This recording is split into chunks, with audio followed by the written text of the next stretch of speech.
Ideologi, dasar pemikiran yang menjelaskan bagaimana ideologi membentuk visi dan arah pembangunan suatu bangsa. Peran dalam kebijakan, ideologi yang inklusif dapat mendorong keadilan sosial dan kesejahteraan bagi semua. Politik, stabilitas politik menyampaikan pentingnya stabilitas politik untuk menciptakan lingkungan yang kondusif bagi semua pembangunan.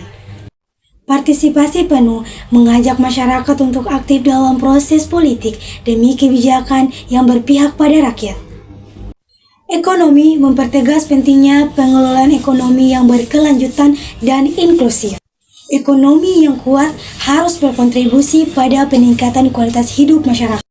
Pertahanan dan keamanan. Pertahanan adalah fondasi untuk menjaga stabilitas dan kedaulatan. Keamanan juga mencakup perlindungan terhadap sumber daya alam dari eksploitasi yang merugikan. Geografi adalah ilmu yang mempelajari permukaan bumi, bintang alam, dan interaksi manusia dengan lingkungannya. Melalui geografi, kita dapat memahami berbagai faktor fisik seperti iklim dan sumber daya alam mempengaruhi manusia.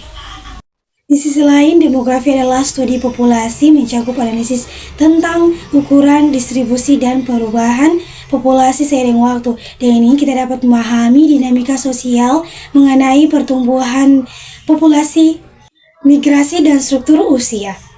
Sumber daya alam. Sumber daya alam adalah sumber yang didapatkan dari alam dan dimanfaatkan untuk memenuhi kebutuhan manusia.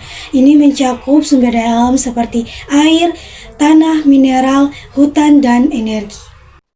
Hukum. Sistem hukum yang adil adalah fondasi bagi masyarakat yang sejahtera. Namun masih banyak ketidakadilan yang terjadi. Korupsi dan penyalahgunaan kekuasaan menjadi akses penghalang terhadap keadilan, terutama bagi masyarakat yang kurang mampu.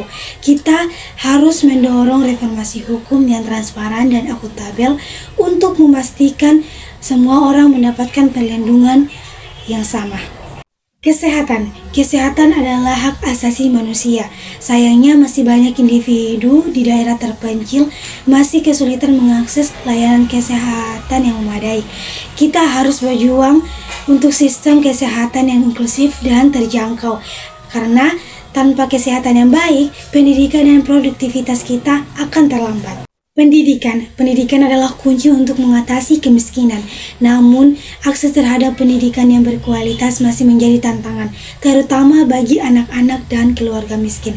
Kita harus berinvestasi dalam pendidikan yang merata, agar setiap anak tanpa terkecuali memiliki kesempatan untuk belajar dan berkembang. Kemiskinan adalah isu yang kompleks dan mendalam.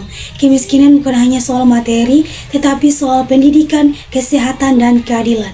Kita harus bekerja sama dalam menciptakan lapangan kerja yang layak dan mendukung program-program yang memberdayakan masyarakat.